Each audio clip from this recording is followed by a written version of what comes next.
Hey guys, this is Zlewikk and welcome back to Tinto Talks. So Dev Diaries for not yet announced game, we all know by now, it's called Project Ceasar, but we all know by now it is EU5. I think today's Dev Diary is one of my favorites because it will be talking about ages, institutions and how much better they will be working compared to EU4, although they will be pretty similar in some of the parts of it. Every age introduces Redacted and several possible new government reforms you can pick from. It impacts the stability and the prices of goods and also has some direct impact on every country. In every age the amount of gold you pay for your race levies will increase, and the size of the army you are expected to have also increases, so the regiments themselves, they'll be also changing their sizes.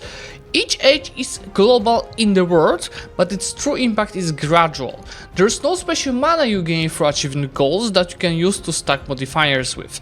And you see we'll be having 6 ages: Traditions, Renaissance, Discovery, Reformation, Absolutism and Revolution, and each of the ages has 3 institutions that can be embraced during that. And it's not like in EU4 that's every 50 years, but within that age, at any date or sometimes specified date, the institution can be spawned.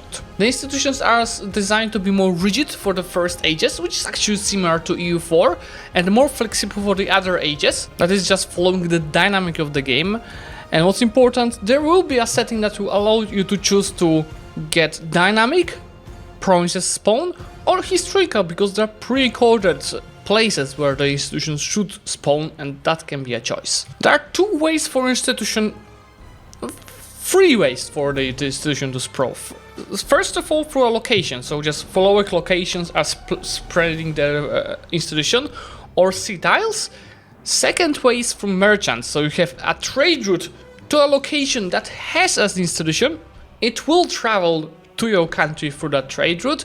And the third one is using the cabinet members to spread the institution, where the member of the cabinet can focus on getting institution to a specific location. When an institution has spread to more than 10% of the population in your country, you can embrace it, meaning you will get access to Redacted it will give you, so 10% same as in EU4. As technology system in Project Ceasar is different than one in EU4, missing an institution for a while is not a complete disaster. Well, it is not a complete disaster in EU4 as well, but it depends for how long. But more on that next week. Just a note, the cabinet thingy will be only available in the later ages of the game, not early game. But yeah, let's go through each of the ages and what type of the institution can be embraced there, because for how the institutions work themselves, this is generally what you're getting so far. So the first age we're talking about is Age of Traditions. Different societies have been established throughout the world for hundreds and thousands of years, and their foundations can be framed in traditions such as legalism, meritocracy and feudalism. This is the age that we are starting the game with, and there goes a picture related to that. And you see there are 3 institutions related to that age. First of all, legalism. We gave this institution the spawn point of Rome, so it is fixed, even though there are plenty of places that could compete for it. Most of the old world has this institution spread and embraced at the start of the game. So yeah, it is fixed for Rome because the game starts with this institution already. Then a bit of explanation what the hell is legalism. Second institution is meritocracy. This has a birthplace in Beijing, and at the start of the game it has only spread through Asia, which is expected because, as a reminder, meritocracy is a system of a government. You might say that, right? Where experts are ruling and are the main advisors, not relatives, like in Europe at that time. That's why it's not spread there yet. I've got a bit of explanation in details what the hell meritocracy is about. And finally, very well known feudalism, so the first institution in E4. This has a birthplace in Aachen, the capital of the Roman Empire under Charlemagne. It has spread in most of the old world as well. And again, we've got a bit of an explanation what the hell the feudalism is. But these are the most boring institutions because the game starts with them. More interesting is gonna be to go to the next ages institutions where you get to know how to spawn them as yourself. We do know how to spread them already, but how to spawn them now. Second age we are seeing is Age of Renaissance. A new era of knowledge, arts and progress is emerging due to growing interactions and institutions in the medieval societies affected by Pax Mongolica, the Islamic Golden Age, as well as the European Renaissance. So first of all, Renaissance, So in Age of Renaissance, we have Institution Renaissance. This institution will spawn soon after the age starts in a northern Italian city with a university. Similar to E4, but if you set up a historical location, it will be Florence. And then of course we've got some background, so if you want to get more knowledge about what the hell Renaissance was, they have a pretty good explanation, just a few paragraphs. Interestingly, besides Renaissance itself, we've got also banking, and this can spawn in any town or city with more than 1,000 burghers in Europe, so the popes will be important for this, North Africa or Middle East, where the owner has a strong capital economy societal value. The historical location is Genoa. So that's also pretty interesting, because you've seen a lot of institutions that societal values. So one of the features that we discussed in the previous dev diaries, so depending on your policies and other laws and choices, can go towards different values like quantity versus quality, offensive versus defensive. This is one of the things that the societal values will be impacting, so your ability to spawn a specific institution. Finally, something for the military, so professional armies can be spawned in any location in Europe, which has some manpower produced, what the hell is some, where the owner has a quality societal value. And the historical location for this is Paris. And again, a bit of an explanation about the professional armies. And this is mainly about switching from levy-based armies to actually building up some seeds of standing armies paid by the state. Let's move to Age of Discovery, which is also an age in EU4. And as you see, at the dawn of the early modern era, new continents are being mapped, while feudal society is slowly giving away to centralized states. For enterprising states, this age can be seen as the foundation of the worldwide empire, until which the sun never sets. So we've got 3 institutions for this. First one being New World, so pretty much colonization, which we also have in EU4 as an institution. This will spawn any port in Western Europe or North Africa with more than 2,000 burghers, so again pops are important, and where the owner has discovered the Azores and the West African coastline. The historical location is Sevilla, and this part is interesting because neither Azores or West African coastline are in the New World, right? Of course, West African coastline was a very important first step into discovery of the route to India, but I think, at least from, because I used to go to historical classes about discovery of the world, and from what I remember, even during the ancient times, the Cape Verde, so we call it in Polish Wyspy Zielonego Przylądka, or Zielony Przylądek, so Western Africa was like the limit of the exploration that they could do, and they were believing that below that there's just hell and you cannot go farther. And of course on top of that there are Azores. So yeah, was historically the first step for Western Europeans to explore the New World, but was it a New World? I wouldn't say so, but yeah, it is probably questionable enough for discussion. And again, we've got some explanation about this. Printing press, so two of them could spawn around the same time, not in the 50 years difference like in EU4. This can be spawned in any location with more than 2,000 burghers, where the owner produces more than 5 paper, so it's important what you produce, and has an outward societal value. Another societal value that we're getting to know, the historical locations mains. And of course, again, what's the impact of the printing press and what's the story of it. How about pike and shot? So another military institution.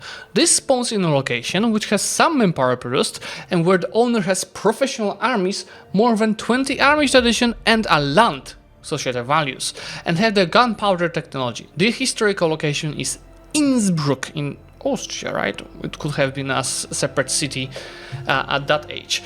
And we have an explanation what the hell pike and shot is. So pike and shot is a squared formation where there are men with pikes, and just from behind them there are coming people with arquebusiers that are shooting, and then they're going behind the pikemen to just reload their arquebusier because it was super slow back then, and they just keep fighting like that. And that was apparently a very revolutionary idea and military system at the time that was, with slight changes continued for some centuries. And we've got a heretic here, so Age of Reformation is the third one. Fourth one. From east to west, this is the age of religious conviction, debates and mass movements. And it is not only Europe, right? Like you might think. In Europe, the Protestant churches are entrenched while millenarians take hold of Iran, and religious syncretism shapes Indian society. So it is almost a global impact, like a global reformation that is happening within a couple of religions. So within the Age of Reformation, we'll again see three institutions. One is more administrative, another one is more economical, and the third one is military, which is rather a standard, of course, with some differences. So confessionalism, this spawns in a town or city in Europe which has printing press where the owner is Catholic and the dominant religion is Catholic, and has a spiritualist societal value. The historical location is, of course, Augsburg. Global trade, this spawns in a market center in a city anywhere in the world that has among the most value of goods traded. The historical location is Lisbon. So it's very, very similar to what we see in EU4. And again, of course, explanation about how the first seeds of the global economy, first seeds was probably more like a Silk Road, but expanded seeds of the global economy happened around that time through the global trade and discovery of the sea route to India and China. And then of course triangle trade, Europe, Africa, NA, Europe, Africa, America. So yeah, it all impacted the global trade. Then we've got a military institution, which is artillery. This will spawn in a city in the world that has a gunsmith and a metal workshop, and where the owner has an offensive societal value. The historical location is in Constantinople. So of course they are mentioning that artillery was already present in Song China, that is much earlier than in Europe, but it wasn't as impactful as it was after what Ottomans started doing with the artillery by strengthening both the system of artillery but also the gunpowder. So it could crush the walls of the forts, but it could actually also do some casualties among armies, but that is of course a bit later. How about Age of Absolutism? So the same age we see in EU4. As governments wrest the absolute power in the countries from other parties, they are now able to devote themselves to building of empires. This is the stage of the state, of rulers and their armies. So again, economic one, administrative one, and a military one. Economic one is manufactories. This will spawn in a location with more than 100 building levels in one location and has at least 20,000 burgers. That's a big difference to what we've seen before. And where the owner has a capital economic societal value, the historical location is Derby. Scientific revolution, this spawns in location with a university and high average literacy, where the owner has innovative societal value. The historical location is Cambridge. So actually in some of the countries you will have to plan your game very much ahead if you be wanting to spawn certain institutions. We don't know what are the gains of that, but there are definitely some, and because it's not like you can just for a day switch your societal value. No, it's a long-term process. Military revolution. This can spawn in any capital with a lot of military buildings and that has population over 50,000.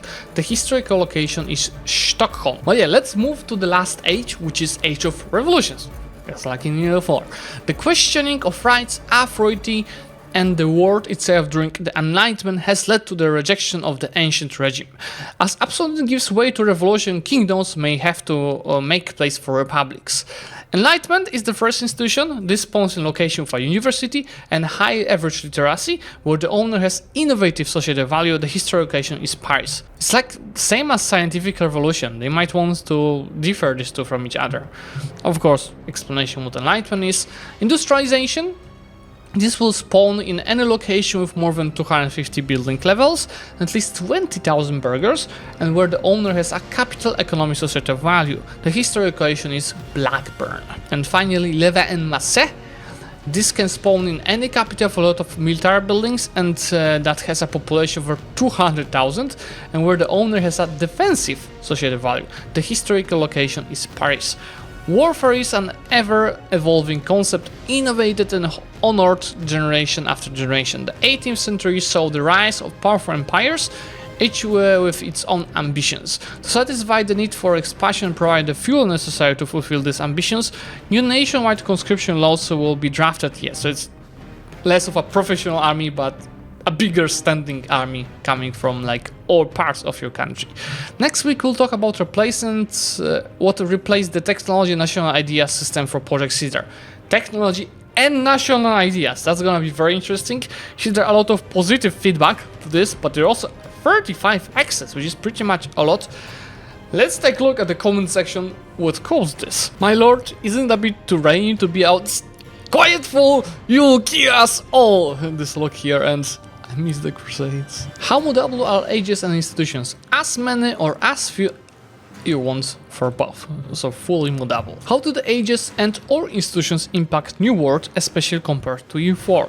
Or could they perhaps have their own ages and institutions early on when they were in no contact with the old world? They won't really care about them until maybe Age of Discovery, so that's super early. Age of Discovery is like, it's the third age. So it might be a bit different than EU4, because in EU4 everything hurt, right, early on, because you did not have institutions. That's why there's a strat of going Animist Aztecs. So we'll see how it will be resolved, maybe even in the next week's dev diary. I wonder, will different tiers of unit models tied to different ages? Unit models are based on redacted primarily. A question: in Project Ceasar, absolutism is not a value mechanic unlike in EU4, right? No, absolutism is just another word for very strong crown power. There's no like absolutist mechanic like in EU4, it seems. There's a question: what when multiple locations are fulfilling the requirement to spawn the institution, how it is decided in which location it spawns, and can it be spawned in multiple locations at once? Johan is saying it's a random location of all eligible, and it's one location, and he's saying that it's weighted by the population of the location, so it's another important thing. Kinda disappointed to see the institution system is still pretty Europocentric, and we've got a guy with 57 nodes. Why so? There are literally institutions that are only present in Asia, and that is a great change, especially like including stuff that was an institution coming from Asia that is important historically, but or like there was a gunpowder, right?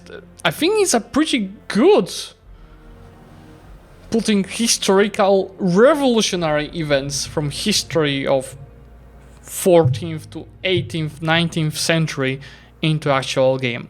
I would like to actually see what are the alternatives to not make it Europocentric and still historical. Very good feedback, because it was mentioned that pops are migrating, so the question is, shouldn't pops migrating also spread the institution? Yes and no, because if a peasant without literacy is moving to another province, will he actually spread the institution? It might, if we limit it, to like actual burghers, clergy, and nobility, which is, remember, much lower in the quantity, it might be a good idea to include, but it has to have limitations. It cannot be just any migration. There's the feedback that Beijing is a wrong place for meritocracy and they should include just another province in China.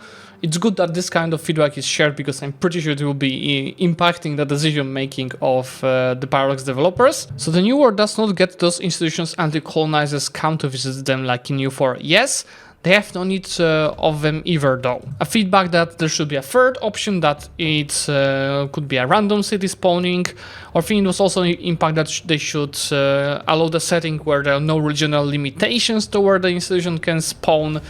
So they might consider adding this. Do institutions have negative effects so that sometimes you want to delay its spread? Not directly, but some may have some things unlocked that you may not always want. Is it like, for example, burghers building their local newspapers, which increases the literacy and unrest among peasants? I think that's one of the examples that could be fit into this criteria. There's a guy not understanding that Renaissance did not start in the mid-14th century, and we've got a response from Johan saying that he's of the school of people that argue that the Renaissance started in late 13th century Italy. Dante has been already dead for 16 years when the game started after all. Of course, like with the different ages, it is always arguable when it did or did not start, but if they give you a right explanation why they chose a specific date, I think I'm fine with that, as long as it's not like, oh, Renaissance started in the 9th century. I mentioned that the Reformation is pretty much guaranteed to happen, and 18 people respectfully disagree. You want a campaign without Reformation? Maybe it could be a setting, but I think it's less fun if Reformation doesn't happen. Oh, a good question. So from what age you'll be able to spread institution through a cabinet member, and it's from age of discovery. So the 3rd age. A question if there can be multiple places of the spawn of the institution, and as confirmation it's only one at the moment. But Johan is saying that in theory they could add a game rule that allows multiple spawns, maybe one per subcontinent. I see some institutions are gated behind having a specific technology.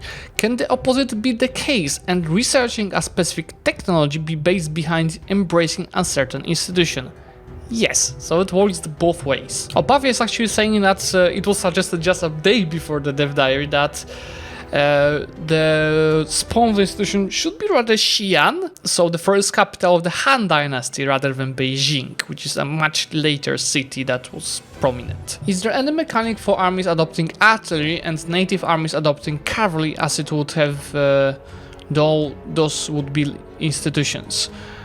Building up an artillery producing infrastructure and getting access to horses. And as we know historically, there were no horses in the New World before it was discovered and brought, and the horses were brought by the Europeans. John Paul Johannes is saying, I think there should be other criteria for the selection of the location that spawns an institution. Like, to spawn enlightenment, the place should have fully embraced the scientific revolution. To spawn industrialization, it should have the institution manufacturers complete, and so on.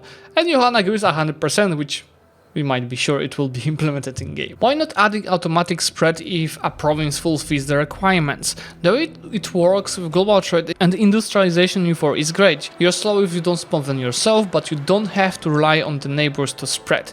Yeah, that's the solution I'm coding right now, Johan saying. Yeah, that's a very good point. Probably LEL institutions, it makes sense that it spreads through trade and neighboring provinces, but as the times goes on and the world keeps progressing, it makes sense that industrialization is spawning in a, or like is increasing in a multiple spots at the same time, or even a global trade. Oh, that's a good. Johan, I really wanted to ask if Project Ceasar is going to be low and PC friendly, like it is going to be optimized thanks in advance.